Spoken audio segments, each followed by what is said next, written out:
This video is sponsored by Local First 209. For all the local news, stay right here. For everything else local, go to localfirst.biz. Counselor, go ahead and introduce yourself and your job title and what you do for a living. Yes, my name is Chris Magana. I'm an associate attorney with the law firm of Morrison & Forrester, and I'm actually a native of Modesto. I grew up here, and our firm represents Mr. George Souliotes, and I've been working on that case for a number of months now. Mr. George Souliotes was initially charged in 1997 with first-degree homicide, 3 counts of first-degree homicide, and a degree of arson, one count of arson. There was a trial in 1998. The jury hung. The district attorney decided to retry, and in 2000, Mr. Souliotes was convicted of those counts. Since that time, the Northern California Innocence Project of Santa Clara University got involved in this case, and they've been working with a law firm of Oric in San Francisco, and they filed a habeas corpus, a petition for habeas corpus in federal courts. And essentially what that did, what it was based on, is that the evidence used to convict Mr. Souliotes in 2000 was not verifiable. It was false. It was not the type of evidence relied upon by arson investigators today. And in fact, it wasn't, if I remember correctly, it wasn't at that time either. So the habeas court, federal court down in the Eastern District of Fresno, granted the habeas petition, and what that did was that vacated the prior conviction. So Mr. Souliotes is at that point not convicted of any crime. He was still, however, facing charges of 3 counts of first-degree murder and a count of arson. Our firm, Morrison & Forrester, became involved after the habeas proceedings and worked on preparing for the defense because Stanislaus County decided to retry this case. And we had a number of pretrial motions that were heard earlier in June before Judge Donald Shaver to exclude the evidence that the district attorney had relied on in the past, the expert evidence about the arson, evidence that it was arson. Because as indicated, all that evidence has since proved to be false.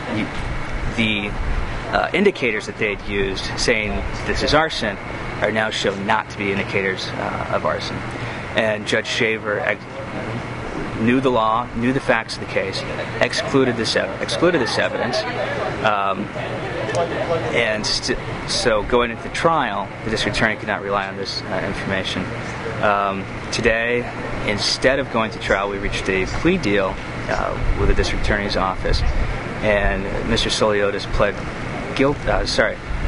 no contest, or plea of nolo contendere, to 3 counts of involuntary homicide. The other charges were dismissed. Stricken were the special circumstances behind the murder charges. And following the entry of the plea and acceptance by the court, Judge Stephan ordered that Mr. Souliotes be released immediately. And so we were told that he would be out processed here at the Sheriff's Public Safety Facility. We've been waiting for his release since about 12 o'clock this morning. To date, this time he has not been released. For whatever reason, it's not clear. Apparently, there's an issue with the prison where he was previously housed prior to coming to Stanislaus County for preparation of the trial. We hope that this will be resolved by tomorrow. We'd hoped it would be resolved by this afternoon, but given the late hour, it looks like we're going to have to wait till early tomorrow morning, and we'll be out here as soon as they open. I believe we'll be here at about 8 a.m., ready to hit the pavement and get Mr. Souliotes out so that he can be reunited with his family and finally get on with his life after being wrongly incarcerated for 17 years now. Now, you can only imagine what he's going through in there, knowing that he's about to get out. He must be very excited. And I saw some of the other attorneys here. It's an exciting day for everybody.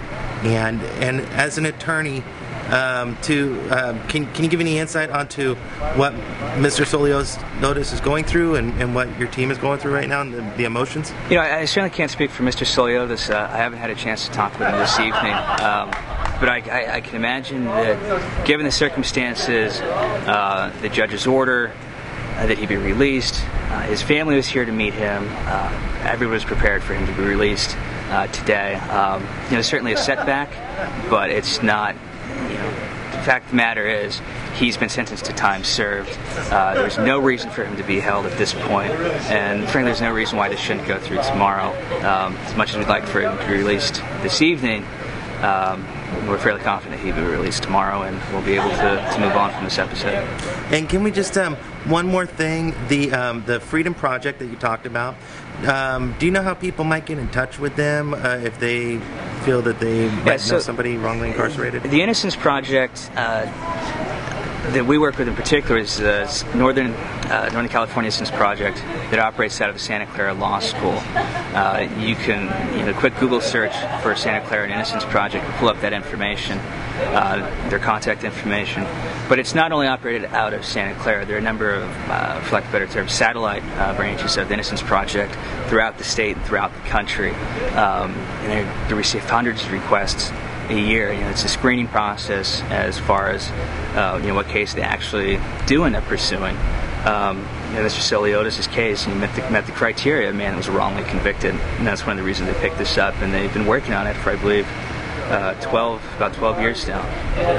Well, congratulations, and thank you very much for letting Modesto know what's going on. You're welcome. Thank you.